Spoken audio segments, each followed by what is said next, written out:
Não, assim, a gente tem alguns momentos na vida que a gente precisa confiar nas pessoas. Quando a gente pega um avião, a gente pega uma companhia que a gente confia e a sua vida está na mão do piloto. Você entra no avião, você não fica pensando, ai meu Deus, será que vai dar certo? É o que vai acontecer, nosso destino está aí, né? A todo momento a gente está vivendo. Você pega um ônibus para fazer uma viagem noturna, o motorista, a sua vida está na mão do motorista. Então, a cirurgia, é o que eu falei, você escolhe uma equipe de confiança e a sua vida está na mão deles, e é isso. No episódio de hoje, eu entrevisto o meu colega de profissão, Dr. Bernardo, que realizou o procedimento de vasectomia bilateral de esterilização masculina conosco.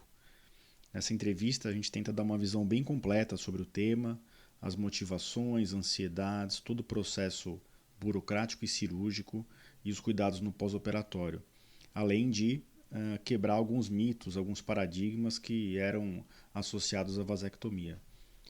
Acho que para quem está interessado nesse tema, o episódio é de grande valia. Fique conosco e aproveitem.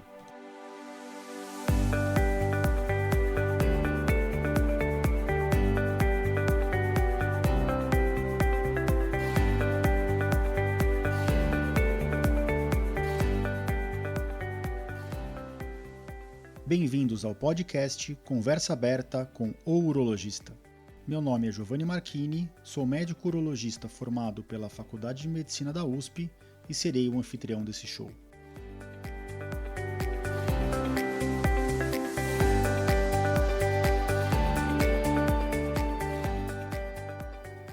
Nesse podcast, queremos compartilhar conhecimento confiável e de qualidade sobre saúde. Com um formato único e inovador e sempre com o foco no paciente, nós vamos esclarecer as suas dúvidas, trazendo todos os ângulos das situações vivenciadas no dia a dia da urologia.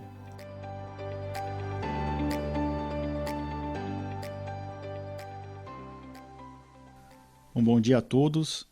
Em primeiro lugar, eu gostaria de agradecer ao Bernardo. O Bernardo é um colega meu de profissão e ele se disponibilizou para vir hoje conversar com a gente sobre esse tema que é o tema de esterilização masculina, de vasectomia. Bernardo, queria que você se apresentasse para o nosso público, falando pelo menos a sua idade e há quanto tempo você é médico, e depois a gente vai passando nos itens aí da vasectomia para tentar responder as perguntas mais comuns que a gente recebe dos nossos pacientes no consultório e também nas mídias sociais. Perfeito. Bom dia, Dr. Giovanni. Bom dia, ouvintes. Obrigado, Dr. Giovanni, por abrir esse espaço para as pessoas que têm essa curiosidade ou essas dúvidas. É um tema que nem sempre as pessoas se sentem à vontade para perguntar, então eu acho que esse podcast vem muito bem a calhar para tirar dúvidas que eu mesmo tinha, por exemplo, mas por ser médico e por ser um amigo seu, eu tinha uma facilidade para tirar essas dúvidas. E então, eu gostaria de agradecer. Eu sou, como o Dr. Giovanni comentou, eu sou colega de profissão, eu sou médico, mas eu atuo em outra área, eu sou neurocirurgião e tenho 41 anos. E decidimos aí fazer esse processo de esterilização masculina, vasectomia, com o Dr. Giovanni, que é uma competência que eu conheço de longa data e temos uma formação na mesma faculdade. Então, e quanto a isso, eu não tinha dúvidas. Bernardo, não precisa ficar me chamando de doutor, tá? Pode me chamar de Giovanni, que nem a gente está acostumado. Vamos. É mais para ser um bate-papo mesmo, como se a gente estivesse tomando um café mesmo. Bernardo, me fala uma coisa, o que te motivou a fazer a vasectomia com a gente, mas o que te motivou a decidir fazer a vasectomia? Quantos filhos você tem? Há quanto tempo você é casado? Como é que é a sua situação em Bem, casa que te motivou a fazer a vasectomia? Como é que foi a conversa com a sua esposa? Conta pra gente. eu tenho o uma família, minha esposa é mais jovem que eu. A gente teve a primeira filha em 2017 e a minha esposa teve algumas intercorrências relacionadas à gestação, que é um problema chamado colestase gravídica. A colestase gravídica, ela é uma doença da gestação, específica da gestação, e que leva a risco materno e fetal, ou seja, existe um risco para a mãe e para o feto durante a gestação. A minha esposa demorou um pouco para diagnosticar essa colestase, ela mesma, por ser também da área de saúde, ela mesma que se diagnosticou, e o obstetra depois percebeu que realmente ela estava com sintomas relacionados a esse problema, e tanto que o parto da minha primeira filha precisou ser antecipado e graças a Deus ela nasceu bem, não precisou de maiores cuidados, ela ficou bem, é uma criança saudável, hoje ela está com 2 anos e 8 para 9 meses. Aí nós pensamos, nós gostaríamos de ter uma família maior e sabendo desse risco de colestase, a gente pensou em ter mais um filho, sendo que a gente estava ciente de que existe um risco de quem já teve uma vez a colestase gravídica ter novamente esse problema na gestação. Na primeira gestação, minha esposa teve hiperêmese gravídica, foi uma gestação um pouco mais difícil. Mas começamos a tentar, rapidamente a minha esposa engravidou novamente e a gestação foi muito tranquila, né? Não teve hiperêmese gravídica, ela ficou muito bem.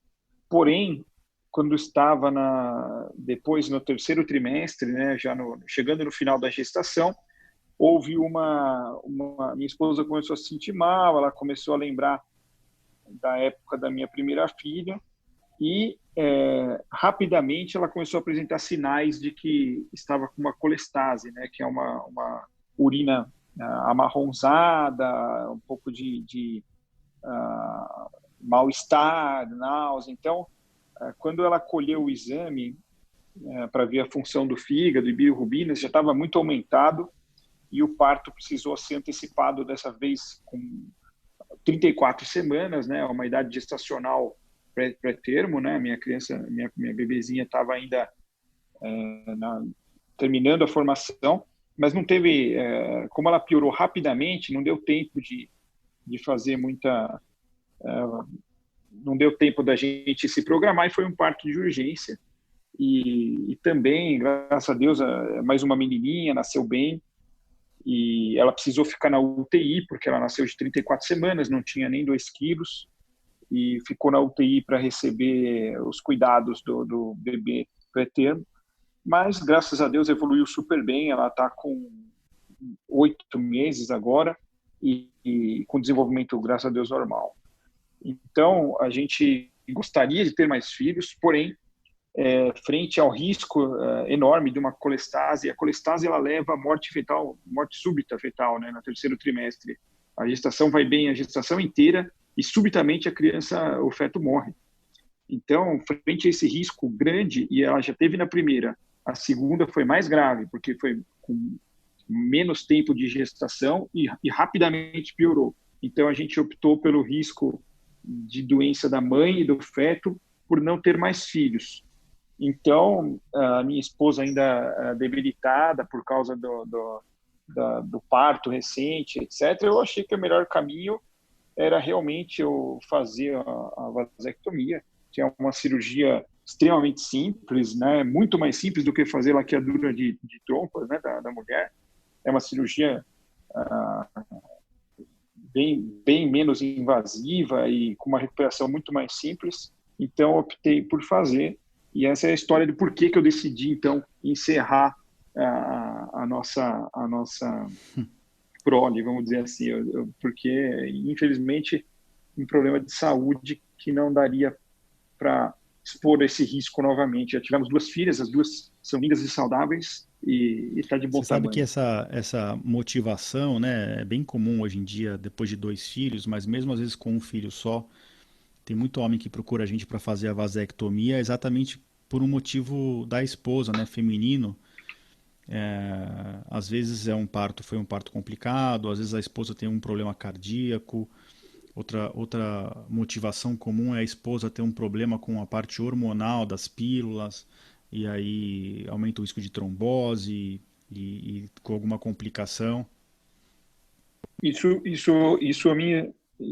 esposa também tem esse detalhe aí que ela não pode tomar hormônio, então tem uma limitação também para prevenção, né, E de aí tudo combina gestações para novas. a vasectomia, como você falou, é um procedimento relativamente simples, né, pouco invasivo. Existe uma legislação brasileira um pouquinho mais complicada, que eu acho que vale a pena eu mencionar aqui, que inclusive essa legislação está sendo até revista, viu, Bernardo? Sim. Ah, então, existe uma lei Ah, brasileira é? que determina que a esterilização masculina ela só é possível se o homem tiver em idade civil plena, ou seja, não pode, menor de idade não pode fazer. Ele tem que estar em capacidade civil plena, ou seja, um paciente que tem algum distúrbio neurológico ou que tem déficit de cognição, ele tem que ter uma liberação do cuidador dele ou dos responsáveis por ele. E o mais importante é o seguinte: o homem tem que ter mais de 25 anos ou ter mais de dois filhos. Existem exceções, mas se o homem tem menos de 25 anos, ele obrigatoriamente tem que ter dois filhos, ou se ele tem apenas um filho, ele tem que ter mais de 25 anos. Então, esse é um detalhe importante. E outro detalhe da lei é que entre o homem manifestar o desejo da vasectomia, da esterilização cirúrgica e realizar o procedimento, segundo essa lei, precisam ser transcorridos 60 dias. É como se fosse um período no qual o homem e a pessoa com quem ele convive podem repensar essa decisão, porque realmente é uma decisão, apesar da cirurgia ser simples, é um ato importante, né? Você impedir que você mesmo tenha uma prole a mais, um novo filho. E se o homem é casado, juridicamente a esposa também tem que assinar esse termo que é o termo de consentimento. Então, isso varia um pouco de convênio para convênio, de SUS, ou a lei vale para todos, mas o processo burocrático pelo qual o paciente passa é um pouquinho diferente. A maior parte das operadoras de saúde no SUS obrigam o paciente a comprovar os filhos, o relacionamento, né, o casamento, e o paciente passa por um processo que chama de planejamento familiar, no qual ele é aconselhado sobre o fato do processo da vasectomia ser irreversível e ele faz uma consulta, ele, a esposa, com a psicóloga. Alguns convênios não exigem isso, né? Só exigem a assinatura do termo de consentimento. Como que foi no seu caso, Bernardo, essa parte burocrática? Bem, no meu caso, a gente procurei, na verdade, para fazer o procedimento e você me alertou que não é um procedimento de se fazer imediatamente. Eu queria fazer no mesmo dia, mas você explicou que não é assim e me expôs essa parte burocrática, eu não sabia. Então, o que aconteceu? Eu entrei na internet e eu tenho uma operadora de saúde que fornece um formulário que precisei preencher e registrar, reconhecer firma em cartório para ficar documentada a data em que foi assinado. E eu precisei assinar, assim como minha esposa precisou assinar também o termo. E parece que depois que nós reconhecemos firma no cartório, nós tivemos que aguardar 60 dias para ocorrer a liberação do procedimento. E a minha operadora de saúde prevê um valor de reembolso para isso, né? Eu não fiz por plano de saúde, mas a operadora de saúde autorizou a realização de todo o procedimento hospitalar, ou seja, o meu plano de saúde pagou a minha internação, pagou o centro cirúrgico, os materiais todos utilizados e ainda teve um valor de reembolso dos honorários da equipe médica. Então, foi muito simples para mim, muito fácil, né? E eu não tive nenhuma dificuldade com isso, mas eu precisei aguardar esse período que é Isso é exigido por importante a lei. gente comentar. Hoje em dia, os planos têm considerado como a data de saída, da qual você tem que esperar 60 dias, a data de reconhecimento de firma em cartório do termo de consentimento. Alguns anos atrás era considerado a data da consulta, que a meu ver seria o mais correto, né? Mas acho que até por uma proteção legal, os planos têm considerado a data da assinatura do termo de consentimento. E só para falar mais um pouquinho da lei, existe um projeto de lei agora que quer reduzir a idade de 25 anos para 21 anos, porque como essa lei foi cunhada lá atrás, em 88, e as gerações vão mudando, as pessoas, a rotina vai mudando, existe um projeto para que seja acima de 21 anos a liberação para vasectomia ou 2 filhos. Eu acho que é uma idade bem precoce, na verdade. Eu não sei se às vezes uma pessoa de 21 anos está em plena decisão e conhecimento de tudo que ela vai passar ainda para tomar essa conduta de se esterilizar de forma definitiva. E no seu caso o processo burocrático foi tranquilo, talvez pelo plano que você tenha dentro do seu convênio. Nem sempre é assim, às vezes é um pouco mais chato. E é o que você falou, tem convênios que dão o termo de consentimento próprio, tem convênios que não têm esse termo, e aí a gente mesmo fornece o termo de consentimento, geralmente da Sociedade Brasileira de Urologia, para que o paciente assine com a esposa, reconheça a firma em cartório para começar a avaliar a data, e depois esse termo a gente também assina, o médico, o cirurgião também assina.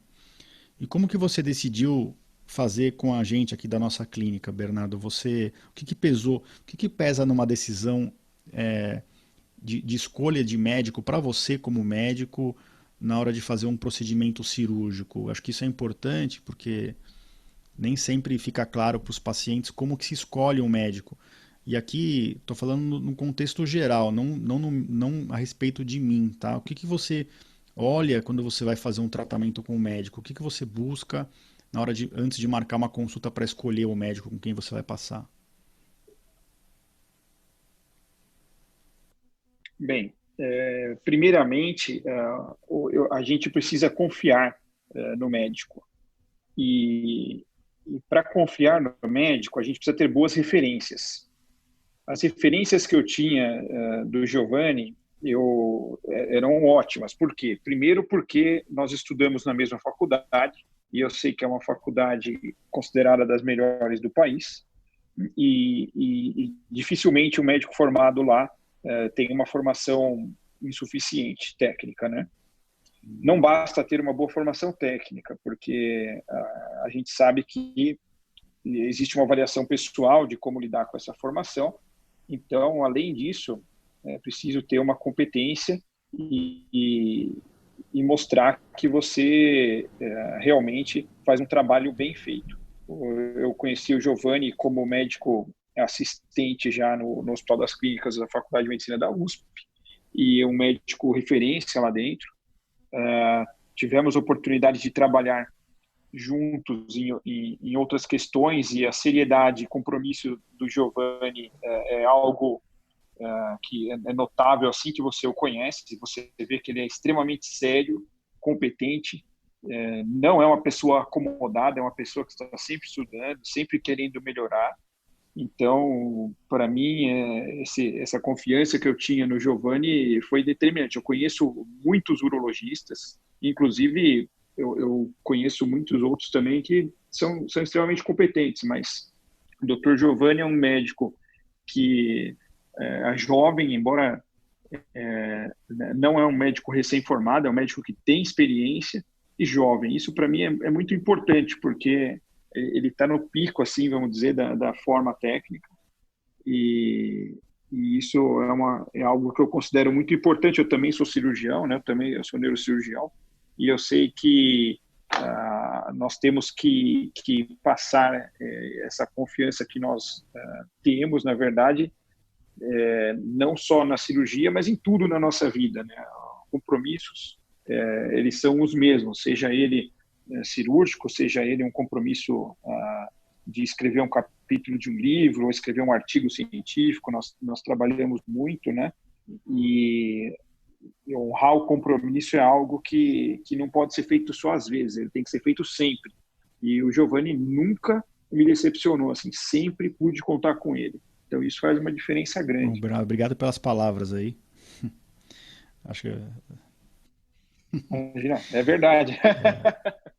não exagerei, não. Eu podia falar mais coisas, mas é Não, mas verdade acho o que que é eu falei. É importante isso aí. essa confiança, né, mútua e empatia e a gente estar com uma pessoa que se preocupa com a gente, né, e que se um dia eu precisar de um neurocirurgião, você sabe quem que eu vou procurar, né? A Tomara que você gente não nunca sabe o precise, dia de mas amanhã, né? Vou até bater na se madeira aqui. precisar, com certeza. O Bernardo, e na época da cirurgia, você é jovem e tal, você teve que. A gente acho que discutiu naquela época. Eu não tenho o costume de fazer vasectomia no consultório, eu acho um pouco arriscado, é um pouco mais incômodo para o paciente por não ter a sedação. Dá para fazer, dá, só com anestesia local, mas eu gosto de dar conforto e por isso eu faço no centro cirúrgico e em raríssimos casos, graças a Deus eu nunca tive, mas se o paciente tem alguma reação anafilática, uma reação imprevista a alguma medicação, dentro de um hospital a gente tem todo o respaldo para socorrer o doente, e diferente de dentro de um consultório, nem sempre tem toda a estrutura montada. Por ser com sedação, a gente acabou fazendo alguns exames pré-operatórios, né? Os exames pré-operatórios de vasectomia são os de rotina básica, basicamente o que determina a quantidade de exames e os tipos é a idade do paciente. Você é jovem, a gente fez exames basicamente de sangue e um eletrocardiograma na época. E quando a gente sentou para conversar, eu queria até te perguntar, eu sempre tento me focar muito no paciente que vai fazer vasectomia, o fato de fazer com a cabeça de que é irreversível o processo. Isso ficou bem claro para você na época? Como que foi a sua... Isso chegou a te balançar um pouquinho em relação à decisão de fazer ou não a vasectomia? O meu sócio aqui do consultório fala que eu sou a pessoa que mais faz os pacientes desistirem de vasectomia, por sempre mostrar os dois lados, né, que é um processo irreversível. Você lembra mais ou menos como que foi essa conversa? Você acha importante os pacientes saberem disso? O que você pensa a respeito disso? É importante ser uma decisão tomada não com base numa emoção do momento, mas numa decisão bem fundamentada e saber que é definitiva. Eu não tinha a menor dúvida que é um processo definitivo.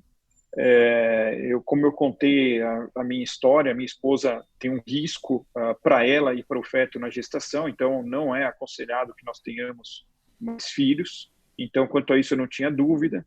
E sendo irreversível, na verdade, é uma segurança para nós, né? É um procedimento extremamente simples e que te deixa sem essa preocupação de precisar fazer uma prevenção eterna, né, com outros métodos.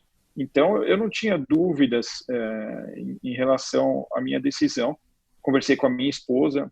Obviamente que para o homem é muito mais fácil fazer o procedimento cirúrgico do que para a mulher, por motivos óbvios. A mulher tem que fazer uma cirurgia, abrir a barriga, tem que fazer uma cirurgia mais profunda, mais complexa, com uma recuperação muito mais difícil, tem que abrir músculo para chegar lá dentro.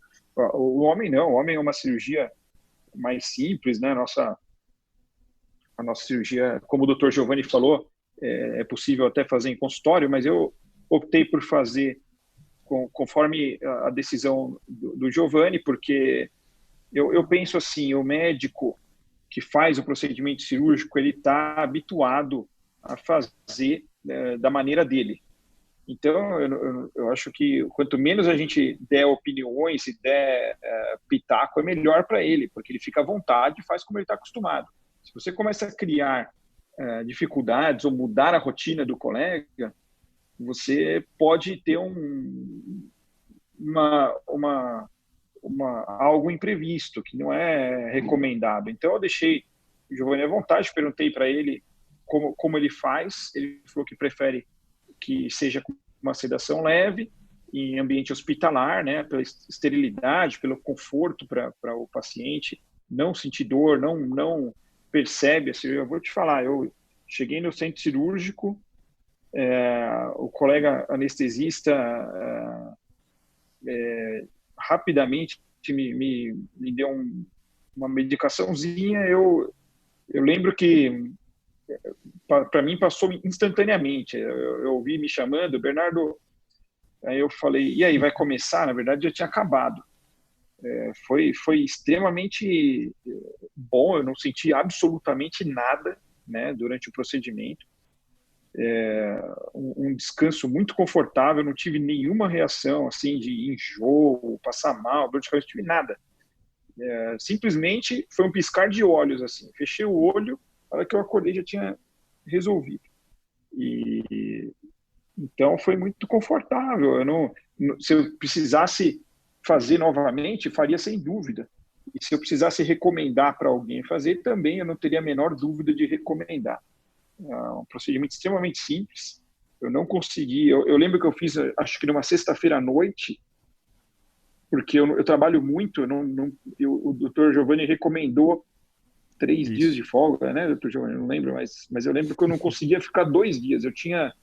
Eu ia dar aula no final de semana para cursos de pós-graduação, etc. Então, eu fiz sexta-noite, sábado eu tentei descansar. Eu tenho criança pequena, vocês imaginam que elas não entendem bem que você precisaria fazer repouso. Então, meio que eu não fiz repouso. Eu tava em casa, mas talvez no consultório eu tivesse mais repouso do que em casa. Mas, assim, Isso não que é o fui um duro de paciente operar médico, exemplar. viu?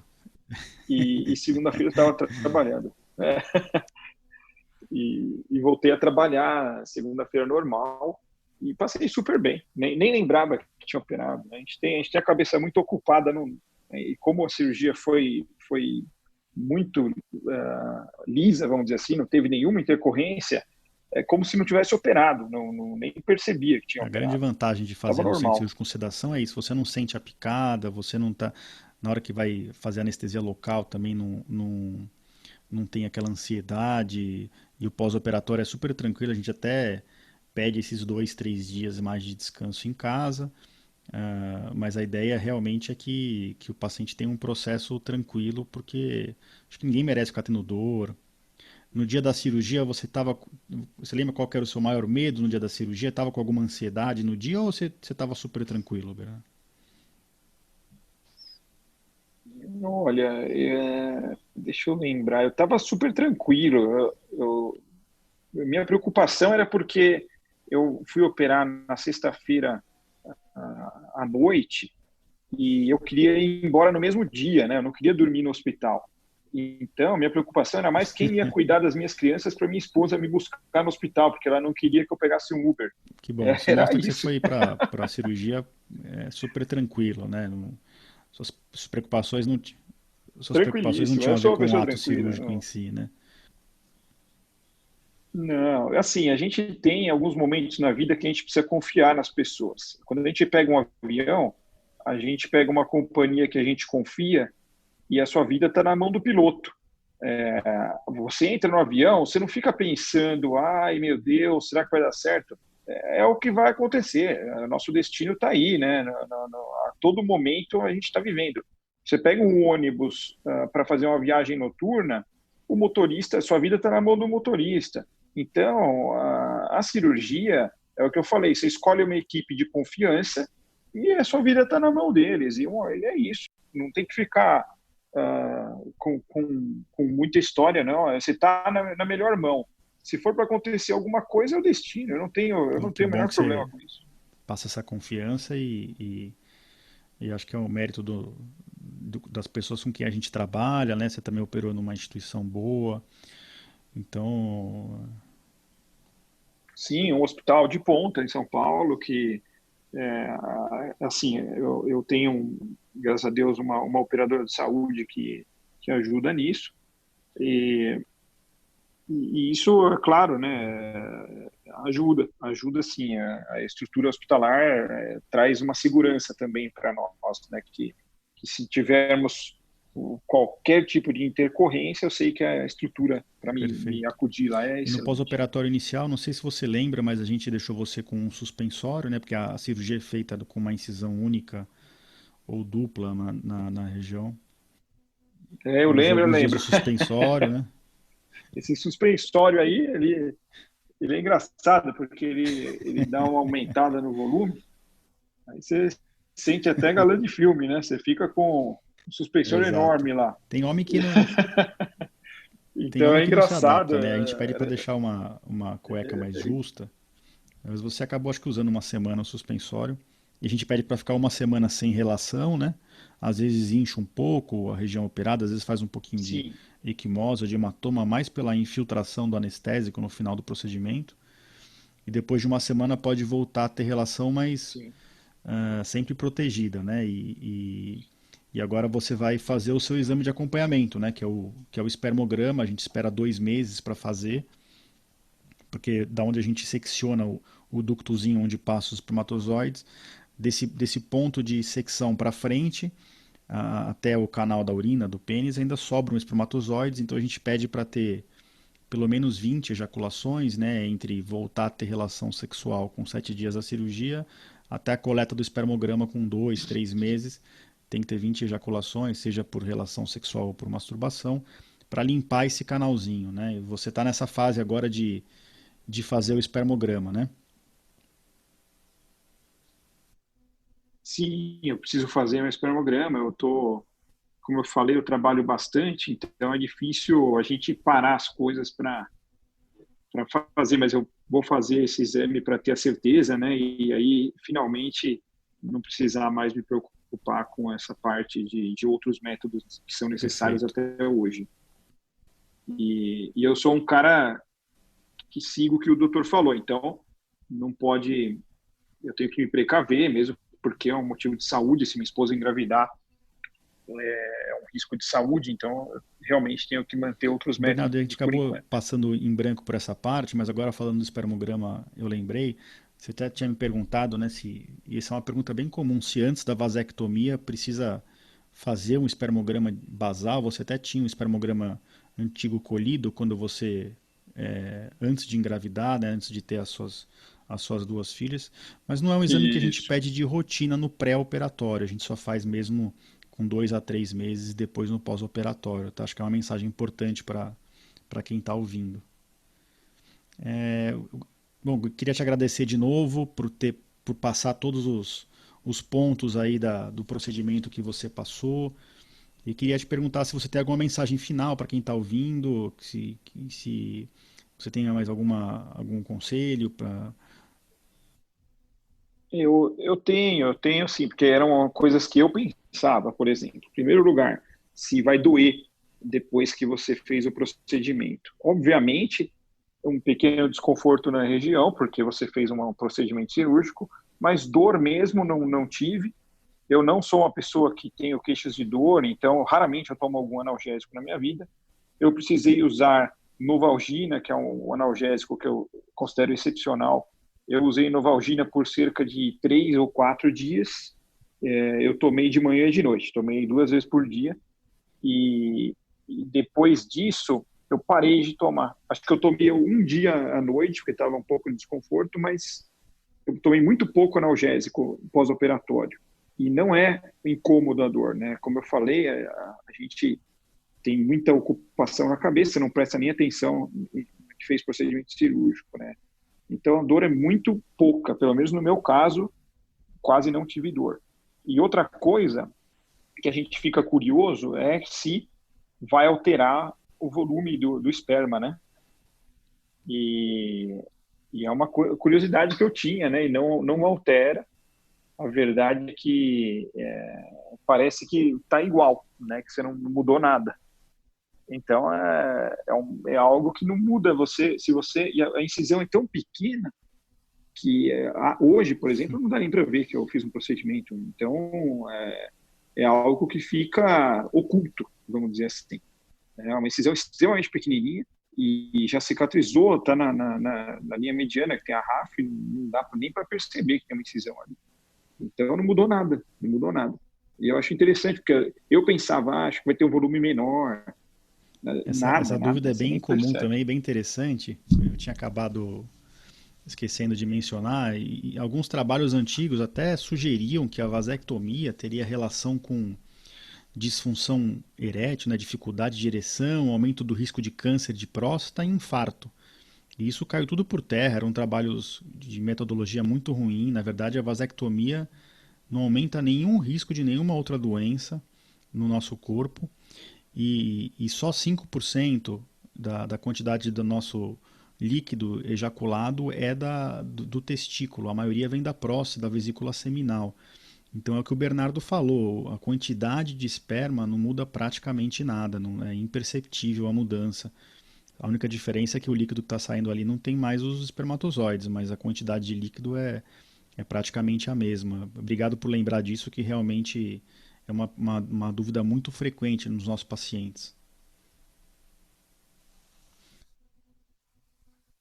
Bem, acho que é isso de dúvida que eu tinha, que foi uma experiência boa e que eu não me arrependo de ter feito. Se precisasse, faria novamente. Procedimento extremamente simples. Eu espero que você não, es- E espero que você não isso aí, precise, viu? Giovanni, parabéns.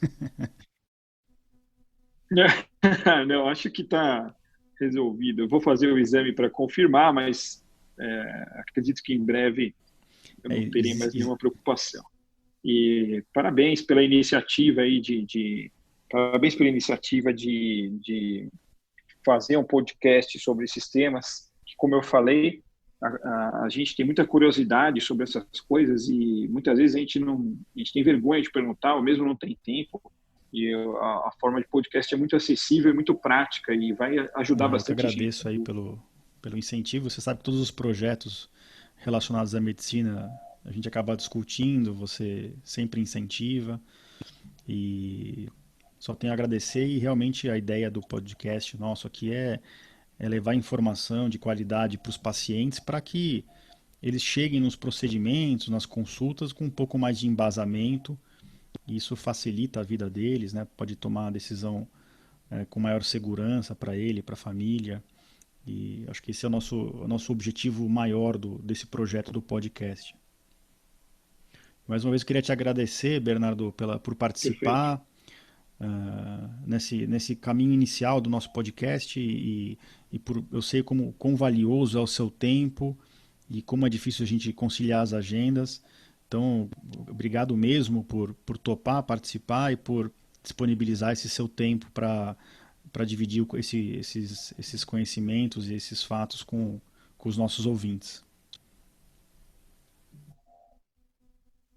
Ah, imagina, eu que agradeço aí e fico à disposição. Se tiver alguma dúvida aí, eu estou à Ah, disposição para obrigado, ajudar a viu? esclarecer. Obrigado, Giovanni. Abraço. Um abraço. Bom, pessoal, acho que a entrevista foi muito produtiva. Queria agradecer de novo ao Bernardo por disponibilizar o tempo dele e dividir com a gente essa experiência que ele relatou aqui no episódio. Queria agradecer a todos que vêm acompanhando o nosso podcast nas plataformas da, da Google, da plataforma da Apple, no Spotify e no SoundCloud. As resenhas são muito importantes, isso nos ajuda a ranquear.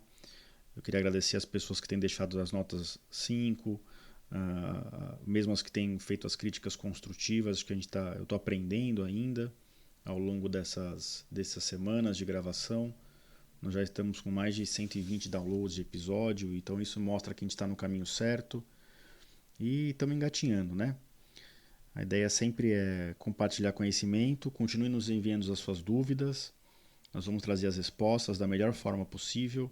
Às vezes eu vou trazer a resposta de forma individual, às vezes eu vou trazer um paciente, como a gente fez nos últimos 2 episódios, às vezes eu vou trazer um super especialista em algum tema e em um dos próximos episódios eu vou trazer o Dr. Rodrigo Bomeni, que é um endocrinologista renomado, com grande expressão no Brasil, para falar um pouquinho sobre as táticas de perda de peso e a relação entre as dietas, principalmente a dieta low carb e a função renal, que é uma pergunta também bem frequente dos nossos pacientes.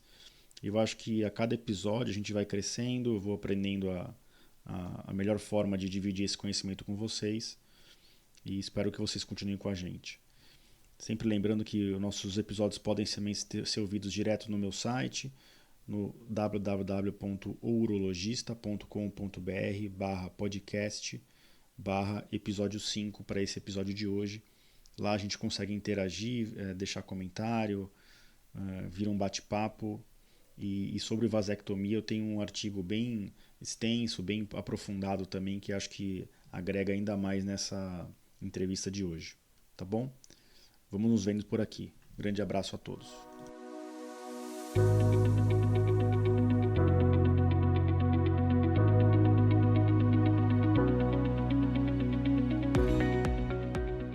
Você ouviu a mais um episódio do podcast Conversa Aberta com o Urologista. Mais uma vez, obrigado e até o próximo.